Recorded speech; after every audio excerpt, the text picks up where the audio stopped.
আজকে আইছি আমি টাঙ্গাইল এসে সাইকেল কিনবো। তো আমি ডিস্ট্রিক্ট গেটে দাঁড়ায় রইছি। এখান থেকে আমি রিক্সা দিয়ে যাব হলো পুরাতন বাস স্ট্যান্ডে সাইকেলের দোকানে।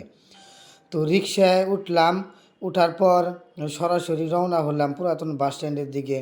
তো যাইতে যাইতে রাস্তায় দেখি জাম, প্রচণ্ড জাম। পরে এই রাস্তা বাদে কলেজ গেটের ওইখান থেকে শিমুলতলি দিয়ে ঢুকলাম, শিমুলতলি দিয়ে ঢুকে ক্যাপসুল মার্কেটের ওই রুটে আসলাম। এসে সরাসরি পুরাতন বাস স্ট্যান্ডের দিকে গেলাম। হাতের ডাইন পাশেই সাইকেলের দোকান। রিক্সাওয়ালা মামাকে ভাড়াটা দিলাম। ভাড়াটা দেওয়ার পরই আমি ঢুকে পড়লাম সেই সাইকেলের দোকানে।